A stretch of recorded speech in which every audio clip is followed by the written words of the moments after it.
Assalamualaikum warahmatullahi wabarakatuh. My name is Lucia Marati. I'm from 12 Science A. Ini saya akan menjelaskan tentang klinik oftalmologis atau mata.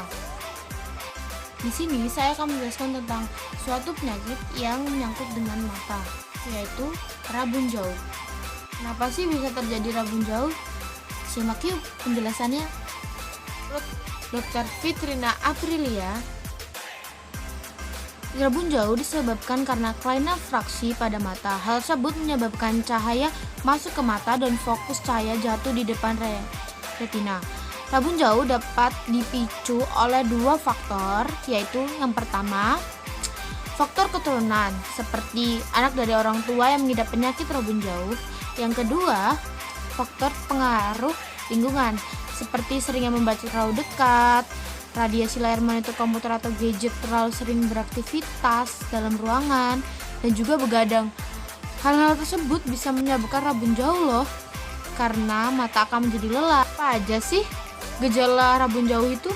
Rabun jauh dapat terjadi pada siapa saja. Umumnya gejala rabun jauh biasanya terjadi karena pengidap masih anak-anak.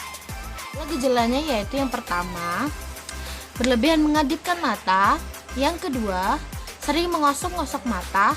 Yang ketiga, pandangan kabut saat melihat objek jauh. Dan juga terserang sakit kepala karena mata bekerja berlebihan.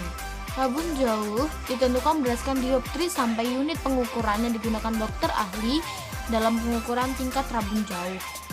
Oleh masing-masing pengidap dapat mempunyai 3 tingkatan keparahan. Yang pertama, rabun jauh ringan. Tingkat ringan umumnya membutuhkan kacamata ketika melakukan aktivitas tertentu. Yang kedua, rabun jauh menengah. Bagi tingkat menengah, dianjurkan untuk selalu memakai kacamata atau lensa kontak. Yang ketiga, rabun jauh berat. Untuk rabun jauh yang sudah berat, pengidap sangat memerlukan kacamata atau lensa kontak, karena jika tidak memakai alat bantu penglihatan tersebut, pengidap hanya bisa melihat suatu objek jika objek tersebut sangat dekat dengan si pengidap. Pengobatan rabun jauh. Pengobatan pada rabun jauh dapat dipilih sesuai dengan usia, tingkat keparahan, serta kondisi pengidap. Jika penanganan yang dilakukan bagi rabun jauh dapat berupa yang pertama, operasi dengan sinar laser, yang kedua, implantasi lensa buatan, yang ketiga, penggunaan kacamata atau lensa kontak.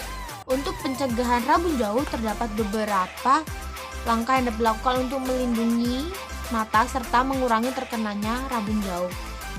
Yang pertama, mengenali gejala rabun jauh. Yang kedua, menerapkan pola hidup sehat. Yang ketiga, mengontrol penyakit pengidap khususnya diabetes dan hipertensi.